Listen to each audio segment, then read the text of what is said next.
This is the start of a week-long program of naval exercises that bring together members of the BRICS Plus group. BRICS በመጨረሻ ጡንቻውን አፈረጠመ። ኔቶን ያስበረገገው ውሳኔ ከብሪክስ ተሰምቷል። የራሱን ግዙፍ ጦር ለመመስረት ሲያቀድ ምዕራባውያንን በፍርሃት ያራደ ሆኗል። የብሪክስ አባል ሀገራት በጋራ ሊመሰርቱ ስላሰቡት ግዙፍ የጦር ጥምረትና ኔቶን ስላስበረገገው አዲስ እንቅስቃሴ ሰፊ መረጃን ይዘናል። አብራችሁን ቆዩ። በዓለማችን ግዙፍ የኒውክሌር ኃይል ባለቤት በሆኑት በዩናይትድ ስቴትስና በሩሲያ መካከል የነበረው አዲሱ የስትራቴጂካዊ ጦር መሳሪያዎች ቅነሳ ስምምነት ወይም ኒው ስታርት በይፋ ፈርሷል።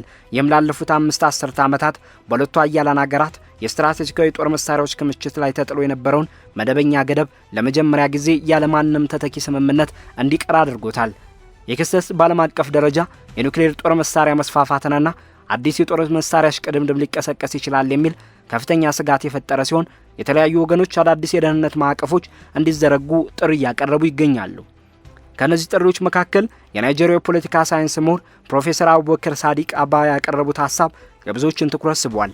ፕሮፌሰሩ ከስፑትኒክ አፍሪካ ጋር ባደረጉ ቆይታ ብራዚል፣ ሩሲያ፣ ህንድ፣ ቻይና፣ ደቡብ አፍሪካ እንዲሁም በቅርቡ የተቀላቀሉት ግብጽ፣ ኢትዮጵያ፣ ኢራን እና የተባበሩት አረብ ኤሚሬቶች የሚገኙበት የብሪክስ ጥምረት ወደ ወታደራዊ ጥምረት ማደግ እንዳለበት ተከራክረዋል። እንደ ፕሮፌሰር አባ ገለጻ የለውጥ የአሜሪካን ፍጹም የበላይነት ለመመከትና በዓለም ላይ ስትራቴጂካዊ መረጋጋትን ለማስፈን አስፈላጊ ነው። ምሁሩ አሁን ያለውን ዓለም አቀፋዊ ስርዓት የሰብአዊነት ማክተሚያና የስርዓት አልበኝነት መጀመሪያ ሲሉ የገለጹ ሲሆን የተለመደው ዲፕሎማሲና ባለብዙ ዋልታ ኃይል አስተላለፍ ብቻውን በቂ እንዳልሆነ አስገንዝበዋል። አክለውም ዩናይትድ ስቴትስ ለድርድር የምትቀርበው በተሸናፊነት ወይም በደካማ ጎን ላይ ስትሆን ብቻ መሆኑን በመጥቀስ የኃይል ሚዛኑ መስተካከል እንዳለበት አሳስበዋል። የፕሮፌሰር አባ ራዕይ ከዓለም አቀፍ የኃይል መዋቅር ዳግም ቅርጽ ጋር የተቆራኘ ነው። ጦርነትን ለማስቀረት አገራት ለጦርነት መዘጋጀት እንዳለባቸው የገለጹት ፕሮፌሰሩ ማንኛውንም ትንኮሳ በቆራጥነት ሊመክቱ የሚችሉ የኒውክሌርና የኒውክሌር ያልሆኑ ቴክኖሎጂዎችን ማልማት የግድ እንደሚል አስረድተዋል። ከቁጥጥር ውጭ የሆነ የጦር መሳሪያ ክምችትን እንደ አማራጭ ከመውሰድ ይልቅ አሜሪካን በዲፕሎማሲያዊ በፖለቲካዊና በኢኮኖሚ ማዕቀቦች ማግለል እንዲሁም የብሪክስ ሀገራትን በወታደራዊ ትስስር የተሳሰረ አንድ ወጥ ቤተሰብ ማድረግ እንደሚገባ መክረዋል። ይጥሩ የቀረበው የኒው ስታርት ስምምነት ማክተም በጦር መሳሪያ ቁጥጥር ረገድ ትልቅ ክፍተት በፈጠረበት ወቅት መሆኑ ጉዳዩን ይበልጥ አሳሳቢ አድርገዋል። ሩሲያ ለማንኛውም አይነት ሁኔታ ዝግጁ መሆኗን እየገለጸች ሲሆን አሜሪካ በበኩሏ ቻይናን ያካተተ አዲስ ስምምነት እንዲመሰረት ግፊት እያደረገች ትገኛለች። የሩሲያ የውጭ ጉዳይ ሚኒስትር ሰርጌይ ላቭሮቭ እንደገለጹት የስምምነቱ ማክተም በዓለም አቀፍ የጦር መሳሪያ ቁጥጥር ላይ ሻኩን ፈጥሯል። ይሁን እንጂ ሞስኮ ለማንኛውም ውጤት ራሷን እያዘጋጀች ለውይይት ዝግጁ መሆኗን ገልጻለች። የሁኔታ የብሪክስ ስብስብ ከኢኮኖሚያዊ መድረክነት ወደ ኔቶ ተገዳዳሪ ወታደራዊ ኃይልነት ሊቀይር ይችላል የሚለውን ግምት አቀጣጥሎታል። ይህም በታዳጊ ሀያላንና በምዕራባውያን ጥምረት መካከል የቀዘቀዘውን ጦርነት የሚያስታውስ ነገር ግን መልክና ይዘቱን የቀየረ አዲስ የሁለትዮሽ ሽኩቻ ዘመን ሊያበስር ይችላል ተብሎ ይፈራል። እንደ አውሮፓውያን አቆጣጠር በ2010 ተፈርሞ በ21 ለተጨማሪ ጊዜ የተራዘመ የኒው ስታርት ስምምነት በዩናይትድ ስቴትስና በሩሲያ በኩል ተሰማርተው የሚገኙ ስትራቴጂካዊ ኒውክሌር አረሮች ብዛት ከ1550 እንዳይበልጡ ገደብ ጥሎ ነበር። በተጨማሪም አህጉር አቋራጭ ባላስቲክ ሚሳይሎችና ቦምብ ጣይ አውሮፕላኖች ላይ ጥብቅ ቁጥጥር እያደረገ ነበር። የአሜሪካ ሳይንቲስቶች ፌዴሬሽን በዝርዝር እንደገለጸው የስምምነቱ ማክተም ሊረጋገጥ የሚችል የጦር መሳሪያ ገደብ ማብቃቱን የሚያመለክት ሲሆን ይህም ሀገራቱ ያለምንም ገደብ የጦር መሳሪያ ክምችታቸውን እንዲያሳድጉ በር ሊከፍት ይችላል። ሩሲያ በዩክሬን ጉዳይ በነበረው ውጥረት ምክንያት እንደ አውሮፓውያን አቆጣጠር በ2023 በስምምነቱ ላይ ያላትን ተሳትፎ ያቋረጠች ሲሆን የመረጃ ልውውጥና የቦታ ፍተሻዎችንም አግዳ ነበር። አሜሪካን በበኩሏ ተመሳሳይ እርምጃዎችን ወስዳለች። ይህ ሁሉ ሆኖ ግን ሁለቱም ወገኖች የጦር መሳሪያ ገደቡ መደበኛ ባልሆነ መንገድ ለተወሰነ ጊዜ የመጠበቅ ፍላጎት እንዳላቸው አመልክተዋል።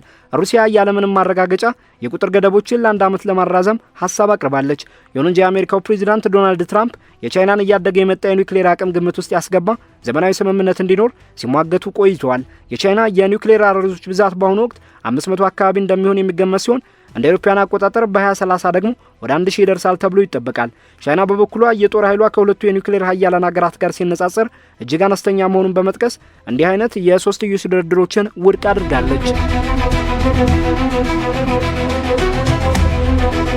አልጀዚራ በቅርቡ ባወጣው ዘገባ እንዳመለከተው የሩሲያው ክሬምሊን እንደ አንድ ትልቅ የኒውክሌር ኃይል ባለቤት ሀገር በኃላፊነት ስሜት እንደሚንቀሳቀስ ቃል ቢገባም በሩሲያና በአሜሪካ መካከል የነበረው የኒው ስታርት ስምምነት ማክተም በሁለቱ ወገኖች መካከል የሰረጸውን ጥልቅ አለመተማመን ይበልጥ አጉልቶታል። የዘርፉ ምሁራንና የደህንነት ተንታኞች እንደሚጠቁሙ ከሆነ ይህ ስምምነት መፍረስ እንደ ሰሜን ኮሪያና ፓኪስታን ያሉ የብሪክስ አባል ያልሆኑ ሀገራት የኒውክሌር መርሃ ግብሮቻቸውን ይበልጥ እንዲያፋጥኑ የሚያደርግ ተያያዥ ምላሽ ሊቀሰቅስ ይችላል የሚል ከፍተኛ ስጋት አሳድሯል። የተባበሩት መንግስታት ድርጅት ዋና ጸሐፊ ይህንን ወቅት ለዓለም ሰላም እጅግ አስከፊና አሳሳቢ ምዕራፍ ሲሉ የገለጹ ሲሆን እንደ ምክትል የውጭ ጉዳይ ሚኒስትሩ ሰርጌይ ራያብያኮቭ ያሉ የሩሲያ ከፍተኛ ባለስልጣናት ደግሞ አገራቸው ከአዲሱ ተጨባጭ ሁኔታ ጋር ራሷን እያላመደች መሆኑን አመልክተዋል። ከዚህ አኳያ ፕሮፌሰር አቡበክር ሳዲቅ አባ ያቀረቡት የብሪክስ ወታደራዊ ጥምረት የመመስረት ሀሳብ በአሜሪካ የሚመራውን ጣልቃ ገብነት ለመመከትና ታዳጊ ኢኮኖሚዎች የላቀ ሚና የሚጫወቱበትን ባለብዙ ዋልታ የዓለም ስርዓት ለማስፈን እንደ አንድ ውጤታማ መሳሪያ ተደርጎ እየታየ ነው። እንደ አውሮፓውያን አቆጣጠር በ2009 እንደ አንድ ኢኮኖሚያዊ ስብስብ የተመሰረተው የብሪክስ ጥምረት በአሁኑ ወቅት በአባል ሀገራት ቁጥርም ሆነ በዓለም አቀፍ ተጽዕኖ በከፍተኛ ደረጃ አድርጓል። በአሁኑ ወቅት ይህ ስብስብ ከዓለም ጠቅላላ ህዝብ ከ45% በላይ የሚሆነውን የሚወክል ሲሆን በግዢ አቅም ስሌት ደግሞ የዓለምን ጂዲፒ 35% ድርሻ ይዟል። በጥምረቱ ስር የተመሰረተው አዲሱ የልማት ባንክና የንግድ ልውውጦችን በዶላር ፋንታ በአገር ውስጥ ገንዘቦች ለማካሄድ የሚደረገው ጥረት የምዕራባውያን የፋይናንስ የበላይነት በከፍተኛ ሁኔታ እየተገዳደረ ይገኛል። በቅርቡ የተካሄዱት የብሪክስ ሀገራት ጉባኤዎች ትኩረት ያደረጉት እንደ ደህንነት ያሉ ዓለም አቀፍ ፈተናዎችን በጋራ ለመመከት በሚያስችሉ ጉዳዮች ላይ ነው። ፒቢኤስ ኒውስ አወር ባደረገው ትንተና መሰረት የኒው ስታርት ስምምነት ማክተም አዲስ የጦር መሳሪያ ሽቅድምድም ሊያስነሳ ይችላል የሚል ስጋት የፈጠረ ሲሆን ብሪክስ በዚህ ረገድ የኃይል ሚዛኑን ሊጠብቅ የሚችል ተገዳዳሪ ኃይል ሆኖ ብቅ ብሏል። ፕሮፌሰር አባ የብሪክስን ወደ ወታደራዊ ስምምነት ማድረግ አስፈላጊነት ሲያብራሩ ይህም ጥምረቱን ይበልጥ ጠንካራ ኃያልና የተባበረ እንዲያደርገውና ማንኛውንም አይነት ጥቃት በማያዳግም ሁኔታ ለመመለስ የሚያስችል አቅም እንደሚፈጥር ይከራከራሉ። ምንም እንኳን ስለ ብሪክስ ወታደራዊ ጥምረት የሚነሱ ጉዳዮች እስካሁን ይፋዊ ባይሆኑም ተንታኞች ግን በስፋት እየተወያዩባቸው ይገኛሉ። ቤላኑኒስ የተባሉ ጸሐፊ በሚዲየም ድረገጽ ባሰፈሩ ጽሑፍ የዚህ ጥምረት ተግባራዊነት ሲፈተሽ የጥምረቱ መሰረት ሩሲያ፣ ቻይናና ኢራን ሊሆኑ እንደሚችሉና ትኩረቱም የበላይነትን ከመፈለግ ይልቅ በቅድመ መከላከል ላይ ሊሆን እንደሚችል ጠቁመዋል። ሩሲያ ያላት ከፍተኛ የኒውክሌር አቅም በግምት 5580 የኒውክሌር አረሮችና የቻይና የላቀ የሃይፐርሶኒክ ቴክኖሎጂ ለጥምረቱ እንደ ጀርባ አጥንት ሊያገለግሉ የሚችሉ ሲሆን የህንድ የተለመደው የጦር ኃይል ደግሞ ለጥምረቱ ተጨማሪ ጥልቀት ይሰጠዋል። ይሁን እንጂ በጥምረቱ ውስጥ እንደ የህንድና የቻይና የድንበር ውዝግቦች፣ ህንድ ከአሜሪካ ጋር ያላት የኳድ ትስስር እንዲሁም እንደ ብራዚልና ደቡብ አፍሪካ ያሉ አገራት የሚከተሉት ወገንተኛ ያልሆኑ የፖሊሲ አቅጣጫዎች ለጥምረቱ ትልቅ ፈተናዎች ናቸው።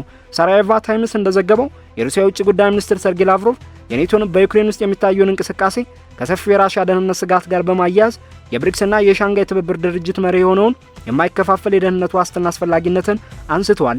የሰሜን አትላንቲክ ቃል ኪዳን ድርጅት ኔቶ ለእነዚህ ለውጦች እየሰጠ ያለው ምላሽ ከፍተኛ ጥንቃቄና ንቃት የተሞላበት ነው። በአሁኑ ወቅት 32 አባል ሀገራትን የያዘውና ጠቅላላ የመከላከያ በጀቱ ከ1 ትሪሊዮን ዶላር በላይ የሆነው ይህ ወታደራዊ ጥምረት የብሪክስን እድገት እንደ ስትራቴጂካዊ ስጋት ይመለከተዋል። ሪስፖንሲብል ስቴት ክራፍት የተሰኘው ድረገጽ እንደገለጸው የኒው ስታርት ስምምነት ማክተም ኔቶ ራሱን ከዶናልድ ትራምፕ ተጽዕኖ ነጻ ለማድረግ ከሚጥርበት ጊዜ ጋር ተገጣጥሟል። ይህም ለዩክሬን የሚደረገውን ድጋፍ ተቋማዊ ማድረግ ስራን ይጨምራል። የኔቶ ዋና ጸሐፊ ማርክ ሩቴ የብሪክስ ሀገራት ከሩሲያ ጋር የሚያደርጉትን የንግድ ልውውጥ እንዲያቆሙ ማስጠንቀቂያ የሰጡ ሲሆን የካልሆነ ግን ተጓዳኝ ማዕቀቦች ሊጣሉ እንደሚችሉ አስታውቋል። እንዲህ አይነቱ ንግግር በወታደራዊ ኃይል የጠነከረ ብሪክስ በደቡብ ቻይና ባህር፣ በምስራቅ አውሮፓና በመካከለኛው ምስራቅ የኔቶን የበላይነት ሊገዳደር ይችላል የሚለውን ስጋት ይበልጥ ያሳያል። በኔቶና በብሪክስ መካከል ያለው የኃይል ሽኩቻ እየተለወጠ የመጣው የዓለም ስራ ግልጽ ማሳያ ነው። ብሪክስ በሰው ኃይልና በምድር ጦር መሳሪያዎች ረገድ የበላይነት ሲኖረው፣ ኔቶ ደግሞ በአየር ኃይልና በባህር ኃይል ስምሪት ቀዳሚነቱን ይዛል። የሁለቱን ወገኖች ወታደራዊ ጥንካሬ የሚያወዳድሩ ትንታኔዎች ደግሞ የኒውክሌር ኃይል ሚዛናዊነት እንደ ዋነኛ የቅድመ መከላከል መሳሪያ እንደሚቆጠር ጠቁሞ እውነተኛው ድርድር ግን በቴክኖሎጂና በጥምረት ግንባታ ላይ መሆኑን አብራርተዋል። ከ40 በላይ ሀገራት የብሪክስ አባል ለመሆን ፍላጎት ማሳየታቸው በምዕራባውያን የበላይነት ላይ የተመሰረተውን ዓለም አቀፍ ስርዓት ለመለወጥ የሚደረገውን ጥረት ያፋጥነዋል። ብራንኮ ሚላኖቪች በሰብስታክ ገጻቸው ላይ እንደጻፉት የብሪክስ እድገት ለኔቶ የዓለም አቀፋዊ መስፋፋት እንደ ምላሽ የሚታይ ሲሆን ብሪክስን እንደ አንድ ተዋረዳዊ ያልሆነ አማራጭ የኃይል ማዕከል አድርጎ ያቆመዋል ብለዋል። የአፍሪካ በዚህ ውስብስብ ዓለም አቀፋዊ የኃይል ሽግግር ውስጥ ያላት ተሳትፎ ይህንን ተለዋጭ ሂደት ይበልጥ እንዲጎላና እንዲጎለብት እያደረገው ይገኛል። በተለይም እንደ ኢትዮጵያና ግብጽ ያሉ አዳዲስ ሀገራት የብሪክስ አባል መሆናቸው አህጉሪቱ በዓለም አቀፍ የኃይል ሚዛን ላይ ያላትን ሚዛን ወደ ሌላ አቅጣጫ ልታዘነብለው እንደምትችል ይጠቁማሉ። ከዚህ ጋር ተያይዞ ፕሮፌሰር አባው ያቀረቡት አተያይ የጉዳዩን አሳሳቢነት ይበልጥ ያጎላል። ፕሮፌሰሩ ዩናይትድ ስቴትስ ለድርድርና ለትብብር የምታሳየው ፍላጎት ከጥንካሬ ሳይሆን ከድክመት የመነጨ መሆኑን በማስጠንቀቅ የብሪክስ ሀገራት አንድነታቸውን እንዲያጠናክሩ በጽኑ ይሞግታሉ። በተመሳሳይ ሁኔታ ኤቢሲ ኒውስ ከጂኦፖለቲካዊ ሽግግሮች ጋር ተያይዞ እንደዘገበው በዶናልድ ትራምፕ አስተዳደር ወቅት ዩናይትድ ስቴትስ ከተለያዩ ዓለም አቀፍ ድርጅቶች ራሷን ማግለሏ በምዕራባውያን ሀገራት መካከል ያለውን ጥምረት እንዲላላ አድርጎታል። ይህም በተዘዋዋሪ መንገድ የብሪክስን ተቀባይነትና ማራኪነት ከፍ እንዲል ረድቷል። ይህ የአሜሪካ እርምጃ በጠቅላላው 66 የሚሆኑ ተቋማትንና ስምምነቶችን የነካ ሲሆን በዓለም አቀፍ ደረጃ ከፍተኛ ድንጋጤን ከመፍጠሩም በላይ በምዕራባውያን መሪነት የሚመራው ስርዓት ምን ያህል ተጋላጭ መሆኑን ፍንትው አድርጎ አሳይቷል። በሌላ በኩል ደግሞ ከብሪክስ ጋር ተደራራቢ ዓላማዎች ያሉት የሻንጋይ ትብብር ድርጅት አባል ሀገራት የሚያካሂዱት የጋራ ወታደራዊ ልምምድ ወደፊት ሊመጣ የሚችለውን ወታደራዊ ቅንጅት አመላካች ተደርጎ እየተወሰደ ይገኛል። የእነዚህ ክስተቶች አንድምታ ለዓለም አቀፍ መረጋጋት እጅግ ጥልቅና ዘላቂ ነው። የብሪክስ ወታደራዊ ስምምነት መመስረት የቴክኖሎጂ ሽግግርን ሊያፋጥን ይችላል። ለምሳሌ የሩሲያውን የኤስ-400 ሚሳኤል መከላከያ ስርዓት ለህንድ ማቅረብ ወይም ቻይና በሃይፐርሶኒክ ቴክኖሎጂ ዘርፍ ያስመዘገበችውን ውጤት ለአጋሮቿ ማጋራት ኔቶ በተለያዩ የዓለም ክፍሎች ለሚያደርጋቸው ጣልቃ ገብነቶች የሚከፍለውን ዋጋ በእጅጉ ከፍ ያደርገዋል። ቻተም ሃውስ ባደረገው ትንተና መሰረት እንደ ቱርክ ያሉ ሀገራት ወደ ብሪክስ ለመጠጋት የሚያሳዩት ፍላጎት በኔቶ ውስጥ ያላቸውን የመደራደር አቅም ከፍ ለማድረግ የሚጠቀሙበት ስትራቴጂካዊ ዘዴ ነው። ሆኖም ግን በጥምረቱ ውስጥ የሚታዩ ውስጣዊ ክፍተቶች ለምሳሌ በኢራን ላይ የተጣለው ማዕቀብ ወይም በተባበሩት አረብ ኤሚሬቶች ከአሜሪካ ጋር ያላት ጥብቅ ግንኙነት የጥምረቱን ጥንካሬና አንድነት ሊፈትኑት እንደሚችሉ ይገመታል። ሩሲያ ኔቶ በዩራሺያ ቀጠና ውስጥ ሊኖሩ ስለሚችለው ሚና የምትሰጠው ማስጠንቀቂያ ከዚሁ ኃይል ሽኩቻ ጋር በቀጥታ የተያያዘ ነው። የውጭ ጉዳይ ሚኒስትር ሰርጌይ ላቭሮቭ የምዕራባውያን ጥምረት በክልላዊ የደህንነት ጉዳዮች ላይ ጣልቃ መግባቱን በጽኑ ይቃወማሉ።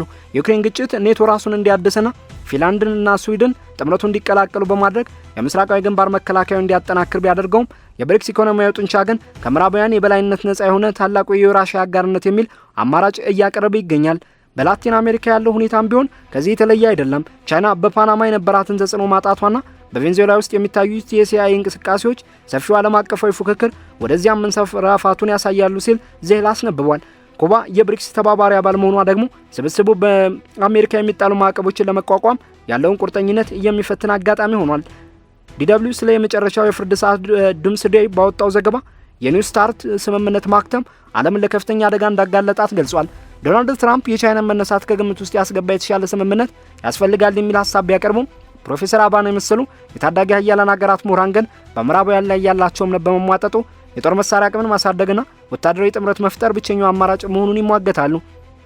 ይህ ኃይል ሽኩቻ ዓለም አቀፍ ደንቦችን ዳግም ሊያዋቅር ይችላል።